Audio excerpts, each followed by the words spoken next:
Hello guys, welcome back to my channel. I hope you all guys are doing well. So today is Tuesday and the time duration is around 11 a.m. in the morning. So today I'm going to discuss information regarding this Poland work visa और इसके अलावा जो आगे further steps हैं student लोग भी बहुत इसमें कनेक्टेड है चैनल पे उनके लिए भी अभी बहुत बहुत लोगों के रिजेक्शन आ रखे हैं जैसे 3, 9, 10 नंबर जो भी आपका 2-3 इंटेंशन होता है इंटेंशन के लिए एक रिजेक्शन आता है इसके अलावा अपना बैंक स्टेटमेंट का रिजेक्शन बहुत लोगों का आता है अगर कोई स्टूडेंट वीज़ा के लिए अप्लाई करता है तो उसके लिए भी मैं एक वीडियो बनाऊंगा जिसमें आपको सारी इन्फॉर्मेशन शेयर कर दूंगा। और आज मैं अभी चेकलिस्ट के बारे में बता रहा हूँ नेशनल वर्क वीज़ा के बारे में। अब जैसे इसके बाद टाइम लगेगा तो फिर नेशनल स्टूडेंट वीज़ा की चेकलिस्ट के बारे में भी आपको इन्फॉर्मेशन प्रोवाइड कर दूंगा। और रजिस्ट्रेशन का देखें तो और बाकी फॉर्म हम काइंड ऑफ सिमिलर ही हैं अगर देखा जाए तो एप्लीकेशन फॉर्म तो उसमें वहाँ पर उन लोगों ने सारा मेंशन करके दे रखा है तो आपको अपना डिटेल्स वगैरह सेलेक्ट करनी पड़ती हैं। अगर आप एक बार स्टूडेंट वीज़ा का भी रजिस्ट्रेशन करेंगे तो उसके बाद आप पे एप्लीकेशन फॉर्म का एक लिंक उसमें आ ही जाएगा, आप वहाँ से चेक कर सकते हैं। अदरवाइज़ अगर आपको फिल करना है तो आप लॉगिन करके वेबसाइट में भी नेशनल वीज़ा का फॉर्म है वहाँ जाके आप फिल कर सकते हैं अगर आपको एप्लीकेशन फॉर्म अभी फिल करना है तो। अदरवाइज स्टेप आपके लिए भी सेम ही है। द थिंग इज़ आपको क्या करना है कि अभी इसमें लॉगिन करना है, रजिस्ट्रेशन करना है अपना नेशनल, जैसे आपको बताया था मैंने 4 ऑप्शन आ रहे हैं, national study, national work, national other और उसके बाद चौथा नेशनल डिपेंडेंट। इसमें आपको रजिस्ट्रेशन करना है जो भी आपका टाइप है उसमें जिसका भी आपको रिक्वायरमेंट होगा उसमें कर सकते हैं। अभी बहुत लोगों को ऐसा हुआ है कि पहली चीज़, अभी एक चीज़ और आपको बता रहा हूँ, रजिस्ट्रेशन करने के बाद आपको रुकना है क्योंकि अभी मैंने कमेंट्स वगैरह देखे थे इसमें बहुत लोगों के कमेंट्स ये भी थे कि वो लोग ऐसा बोल रहे थे कि सर दिक्कत ये हो गई कि अभी हमने वीज़ा एप्लीकेशन फॉर्म भी भर दिया और उसके बाद ऐसा हुआ कि वहाँ से ऐसा ईमेल आया कि your file has been removed from the system. अभी फॉर अ टाइम बीइंग आपको क्या करना है, खाली रजिस्ट्रेशन करके छोड़ देना है, फिर वहाँ से कुछ इन्फॉर्मेशन आएगा, कुछ बताएंगे आगे, फिर आपको करना है। अभी साथ में 2 फॉर्म आपको नहीं भरने हैं, एक चीज़ का आप मेक श्योर कर लेना। नेशनल वर्क वीज़ा का रजिस्ट्रेशन करेंगे, नेशनल स्टूडेंट का रजिस्ट्रेशन जिस टाइप का भी आपको रजिस्ट्रेशन करना है उसके बाद उनका रिवॉर्ड के लिए आपको वेट करना है क्योंकि रजिस्ट्रेशन के अंदर ही आप देख लें अभी बहुत हज़ारों में फाइल होगी। क्योंकि अगर लास्ट 1-1.5 साल से देखो तो बहुत लोग ऐसे हैं जो पोलैंड से वर्क वीज़ा निकले थे वो 3-3 साल के निकले थे। मेजोरिटी ऑफ द पीपल के लिए बोल रहा हूँ, I am not talking about the person who applied for seasonal work permit. और सीजनल वर्क परमिट वालों का तो 9 महीने का था और 9 महीने का होता है, एक्सपायर भी हो गया होगा बहुत लोगों का, तो वो लोग का तो खैर इंटायरली डिफरेंट सिनेरियो है। अभी मैं उनका बात कर रहा हूँ जिसने 2019 2022 के टाइम 21 में आ रखा है, जिसका 3 साल के लिए वैलिड है।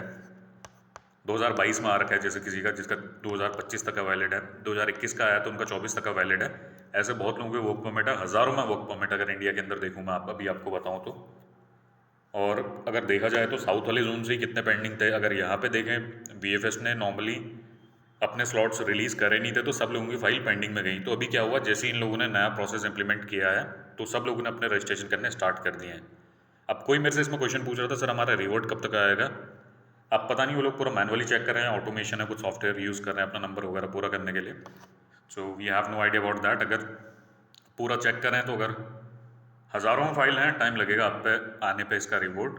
और उसके बाद अपॉइंटमेंट मिलने भी थोड़ा टाइम लगेगा, इस चीज़ का आप मेक श्योर कर लेना।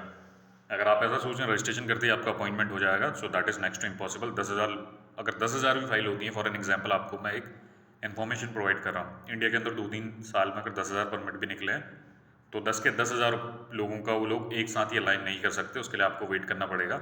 और इसमें एक प्रोसेस ऐसा होगा कि जिसके वर्क परमिट एक्सपायर होते रहेंगे रजिस्ट्रेशन के बाद आप अपना एप्लीकेशन फॉर्म जो भी वो फर्दर बताएंगे, अपना डेटाबेस में इंफॉर्मेशन आप मेंटेन करेंगे तो अपॉइंटमेंट आ गया अगर आपका वैलिड है तो वेल एंड गुड, अदरवाइज आपका वर्क परमिट एक्सपायर हो रहा तो डेटाबेस से हटने लगेगा वो, ऐसा भी होगा। तो सिस्टमेटिक ये चलेंगे जैसा प्रोसेस होता है क्योंकि इतने लोगों का एक साथ ये लोग भी प्रोसेस नहीं कर सकते। इसके अलावा जो ड्रॉ वाला सिस्टम होगा या फिर पता नहीं क्या सिस्टम होता है, कैसे ये लोग इलेक्ट्रॉनिक ड्रॉ, तो जैसे दुबई वुबई में होता है, जैसे यूएई और some other location, if I talk about some other countries, तो वहाँ पे इलेक्ट्रॉनिक ड्रॉ होता है जिसमें ऐसा होता है कि जो सिस्टम पे ही ऑटोमेटिक वो कुछ फाइल्स पिक करता है उस ड्रॉ में और जिसका नंबर आ जाता है तो फिर उसको अपॉइंटमेंट मिल जाता है। तो ऐसे ही प्रोसेस आगे चलेगा तो उसका वेट ही करना पड़ेगा आपको। अभी का एक चीज़ ऐसा है कि अगर आप फाइल वगैरह जैसे रजिस्ट्रेशन करा देते हैं उसके बाद पॉसिबिलिटी है वो इंटायरली डिपेंड्स ऑन लक, अगर आपको मिल गया तो वेल एंड गुड है, otherwise you have to wait for a while. जैसे यूएई में भी होता है, यूएई में भी ड्रॉ वाला सिस्टम होता है। अगर आप देखें सब लोग अपना रजिस्ट्रेशन करते हैं उसके बाद उन पर ईमेल आता है एप्लीकेशन फॉर्म जो भी फिल करने के लिए, प्रोसेस आगे कर देते हैं वो लोग। उसके बाद क्या होता है, फिर उसके बाद ड्रॉ होता है। ड्रॉ में अगर किसी के पास टेक आ गया, ईमेल वगैरह आ गया तो वो लोग अपना सबमिशन वगैरह कर देते हैं, जिसके पास नहीं आया उसको वेट करना पड़ता है। There also people are waiting from 6, 7, 8 months। तो वैसे इंडिया में भी होगा, तो आपको थोड़ा वेट करना पड़ेगा। अपने एंड से कर दें आप, अपने एंड से जो भी आपका डॉक्यूमेंटेशन है, अभी रजिस्ट्रेशन करना है तो रजिस्ट्रेशन कर दें। उसके बाद वहाँ से कुछ इन्फॉर्मेशन आएगी, देन आपको आगे नेक्स्ट स्टेप फॉलो करना पड़ेगा इसमें। अभी इतना परेशान ना होएं। और इसके बाद वीज़ा एप्लीकेशन फॉर्म कैसे फिल करना है इसकी एक मैं वीडियो बनाऊंगा, उसमें आपको एक रफ इन्फॉर्मेशन प्रोवाइड कर दूंगा। और आप लोगों से एक रिक्वेस्ट है कि तब तक आप फॉर अ टाइम बीइंग अगर आप एक ईमेल करके उनसे पूछ लें इंटेंट टू ट्रैवल डेट क्या मेंशन करें उसमें। अगर वहाँ से कुछ रिवॉर्ड आता है एक ईमेल कर लें। ईमेल यहाँ इनकी वेबसाइट में आपको इनका ईमेल आईडी मिल जाएगा, तो उसमें देख लें। क्योंकि वीज़ा एप्लीकेशन फॉर्म में नॉर्मली ऐसा होता है 30 to 45 डेज़ का हम लोग जो पुराना प्रोसेस वर्क करता था उसमें मेंशन करते थे।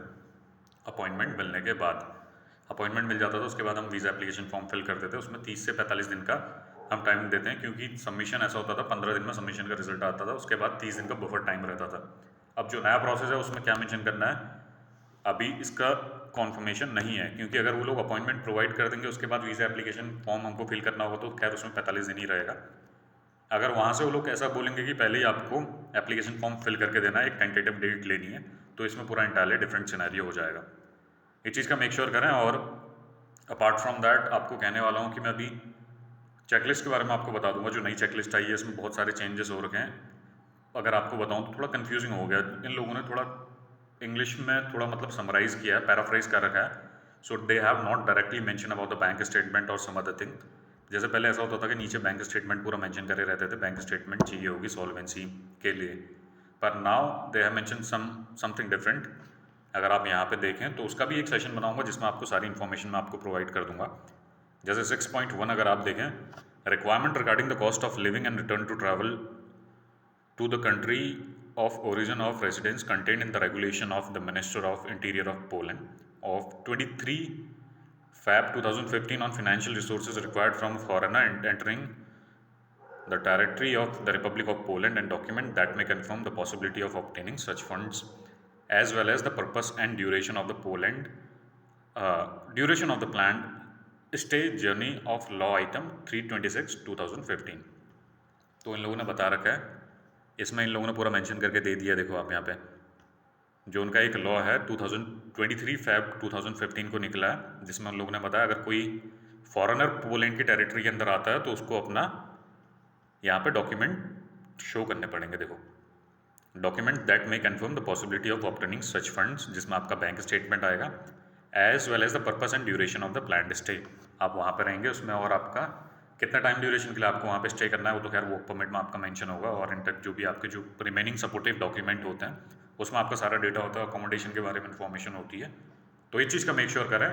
यहाँ से इन लोगों ने बहुत स्मार्टली प्ले करके आपका एक ऑप्शन हटा दिया है। अगर आप इसमें ऐसा करेंगे बैंक स्टेटमेंट वहाँ नहीं लगाते हैं तो रिजेक्शन आने के चांसेस हैं। ये चीज़ का आपको मेक श्योर करना पड़ता है। अगर कुछ भी काम करते हैं तो आपको डीपली पूरा चेक करना पड़ता है। अगर आपको कोई आपका एजेंट कह रहा है कि आप बैंक स्टेटमेंट की ज़रूरत ही नहीं है, क्यों नहीं ज़रूरत है भाई, एक बार बताओ आप। यहाँ से अगर आप वहाँ पे जाते हैं, राउंड टिकट के लिए आपको वापस आने के लिए पैसा चाहिए होगा, टिकट का पैसा अलग होता है। इसके अलावा आप यहाँ से वहाँ जाते हैं, अकोमोडेशन आपको मिलेगा, ट्रैवल कोई और खाने का आपको नहीं मिलता, फूड इंक्लूड नहीं होता उसमें। खाना कहाँ से खाओगे आप? खाने के अलावा दूसरी चीज़ ऐसा है कि ट्रैवल कैसे करोगे आप वहाँ पे? अगर जो भी आप ट्राम यूज़ कर रहे हैं इधर से उधर कम्यूट करने के लिए, ट्रांसपोर्ट जो भी यूज़ करते हैं, उसका पैसा किधर से आएगा आपका? 1 महीने के बाद ही सैलरी आएगी आपकी, 1 महीने तक आप अपना कैसा खर्चा चलाओगे वहाँ पे? तो ये सारी चीज़ें हैं, इस चीज़ का आपको मेक श्योर करना पड़ता है। अगर कोई ऐसा बोलता है कि अभी बैंक स्टेटमेंट रिक्वायर्ड नहीं है तो उसको बोले कि 6.1 वाला कॉलम पढ़ ले और इसमें सारी इन्फॉर्मेशन है। तो ऐसी सारी इन्फॉर्मेशन होती है, सारी हिडन होती हैं, आपको इसका मेक श्योर करना पड़ता है। कभी कभी ऐसा भी होता है आप यहाँ से चले जाते हैं, आपको वीज़ा मिल जाएगा, वीज़ा मिलने के बाद क्या होता है, जो भी आपकी कंपनी आपसे कोऑर्डिनेट करती है, आपको एयरपोर्ट में लेने के लिए आती है, वो कंपनी टू कंपनी डिपेंड करता है आपका एजेंट कैसा है, कौन सी कंपनी से आपने फाइल करा है। कंपनी को अदरवाइज़ ऐसा होता है कि आपको एयरपोर्ट में लेने के लिए आते हैं वो लोग, एयरपोर्ट में लेने के लिए आएंगे तो फिर वहाँ से आपके हॉस्टल जो भी होगा वहाँ पे आपको छोड़ देंगे वो लोग।